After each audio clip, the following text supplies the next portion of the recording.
Welcome to Boxing During Dinner episode 10. And you would think you would see balloons and girls and all that, but you know what? We celebrate when we reach 12 because we're championship caliber. 12 We're rounds. not 10-round fighters. No, we're going the full distance We're tonight. going the full distance. Maybe even 50. We'll do one for 12 and then for 15 we'll do another celebration. But we are celebrating, and I want to point out that we have a special friend tonight delivered to us some unbelievable. Look at this. Homemade. This isn't a cupcake. This is a turkey meatloaf. These are meatloaf cupcakes. Cheese and mashed potatoes, turkey baked in. Unfreaking believable. This is my second one. I already ate the salad. And then we got dessert for later. I know what's in these actually. These are broken up Oreo cookies with cream cheese, and then they're coated in chocolate.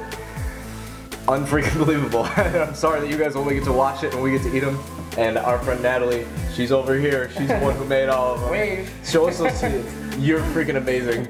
You're nervous and uncomfortable, aren't you? Yeah, but Natalie, best cook in all of South Florida, and she is our special guest on Boxing During Dinner tonight. Well, we haven't mentioned our names yet. Oh yeah, you, Armando Alvarez, and I'm Dave Barry. Name's gonna show up right about here, as usual. And this time it's gonna say co-host. I found out last week that I'm not, you're not a co-host. You're the host. I'm just your, the guy carrying. I don't mess up. I don't make up the titles. So whoever does, our producer. Yeah. So we'll start off talking about our good friend Harold Lederman, who made his analyst debut, color commentary debut on HBO, and the fight lasted 1 round. I mean, I felt bad for Harold. I mean, he did a great job, superb job by Harold, as expected. But the fight lasted 1 round.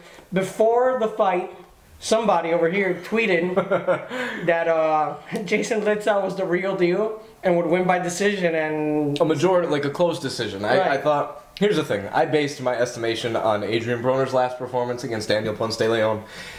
Turned out I looked totally stupid when Broner knocked out Litzau in the first round. I'll say it when that Broner looked a lot more disciplined in this fight than he did against Ponce de Leon.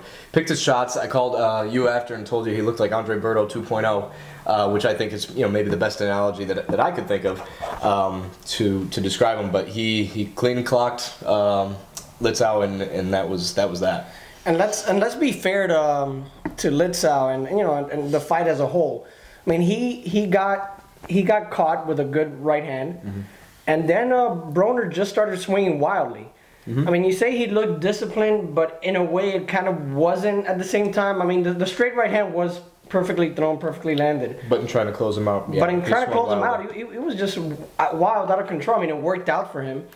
And the scene after the fight was a bit funny to me. I mean, I could have sworn he had his whole family and friends up there. Family reunion right there in the ring. It was a family reunion. But good for Adrian Broner. I mean, when he knew young talent in boxing, and Broner looked good. So, congrats to him. And Jason Litzau, I think he'll be back. He's a good fighter, and like Harold pointed out, he beat Celestino Caballero, who was one of the top guys in boxing in his previous fight. It happens, Guys get caught, and I don't think we've seen the last of Jason Litzau. Before we move to Canelo Alvarez, I want to give a shout out to Jesse Cruz, who was an amateur standout and a professional fighter out of Miami. He gave me this wonderful haircut today. Yeah, he didn't give me a haircut. It's a barbershop called Y2 Cuts. Oh, I get it. Very clever. Yeah. So props to Jesse Cruz. This one who's watching Boxing During Dinner. This haircut is called premature baldness, and it actually doesn't take much to maintain. You just kind of take it in the morning, and that's that. So I guess like the main course in Boxing During Dinner, except these delicious turkey meatloaf, I like that. is Saul Canelo Alvarez. Yep. And if you guys don't know what Canelo stands for, it's cinnamon. Because he's ginger. The kid's ginger. Or a fire crotch, depending on what you want to call him. So, and Canelo, he to a lot of people he proved that he's a superstar and he deserves to be in the top fighters, blah blah blah. But he fought Ryan Rhodes. And as we were talking before we started Boxing During Dinner, we almost swear that we could have beaten Ryan Rhodes on Saturday. I feel like he's like 34 going on 50. The guy looks like he's been through hell and back. I don't know what he does in his spare time, but the guy looks like shit.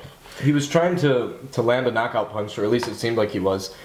Ryan Rhodes does not have knockout power. He doesn't. and he never even came close to landing a punch. And I was at work watching it, and David texted me, and he says, he can't beat Canelo with this lazy jab. I mean, he was just pawing it out there. What the hell was he thinking? In Guadalajara. in Saul Canelo Alvarez's home city, his own backyard, and this guy thinks he's gonna come out and throw little jabs and try to go for the knockout. Give me a break. He knew going into Mexico he was gonna have to win that fight by knockout.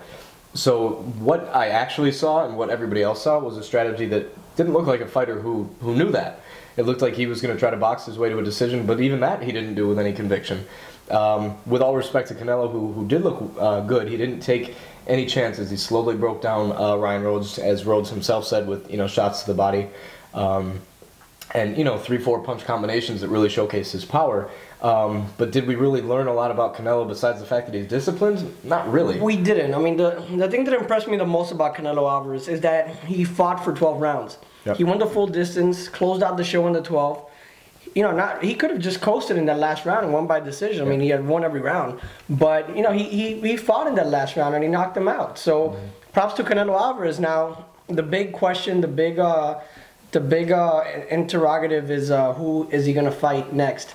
And there was a guy right there, sitting at ringside. Yep. He could be the next guy, Alfredo Angulo, El Perro, and the guy is a power puncher. So if ever there was a guy that could test Canelo Alvarez's chin, is Alfredo Angulo. He'll test anybody's chin at 154 to 160, I think.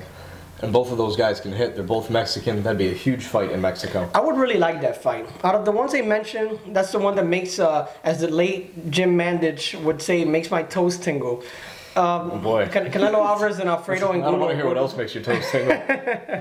Not El Perro. Not El Perro Angulo or Canelo. Thank God. But the fight does. The fight in itself makes my toes tingle. I'm going to tell you why that's not going to happen. Because Canelo makes too much money for Golden Boy, and he's young. It's a big threat. It is a big threat. And if Canelo loses that fight, then he also loses a lot of money over the course of his career. He's 20 years old. So let's be real. I think what ultimately we're going to end up seeing is like this. My God. The one we're going to end up seeing, you're going to say it's Ricardo Mayorga. And I agree, because Chavez and Canelo could be a potentially humongous fight, but not yet. Right.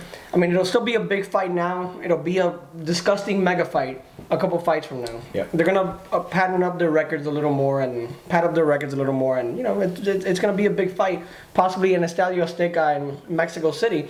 So Ricardo Mayorga makes sense because one, he's a guy that's gonna come out and fight, regardless. He's gonna talk trash. He's gonna want to punch Canelo in the face, during the press conference. So it's gonna be an interesting fight. However, it's not a test for Canelo. I mean, I'd rather see him fight Vanes Martirosyan. I'd rather see him fight Alfredo Angulo. But like you said, they're going to bring up the kid slowly. September 17th, he will be fighting Ricardo Mayorga, in my opinion. On the undercard, and what he's referring to is on a split-site doubleheader. He's going to be on the undercard of Floyd Mayweather, Victor Ortiz, which is what they're talking about now. So, yeah, it'll be interesting. I want to say by 2012, we're going to see Canelo in with some real fighters. I think Ricardo Mayorga might be the last of the guys that are considered set-up opponents for him. After that, you might start to see him in with the Angulos and the maybe Chavez's, by late 2012, which again is a fight a lot of people want to see. We don't got much time left in this 10th edition of Boxing During Dinner. Such a big milestone. But before we go, we mentioned last week that for information on how to donate money to Chicanito Hernandez's family.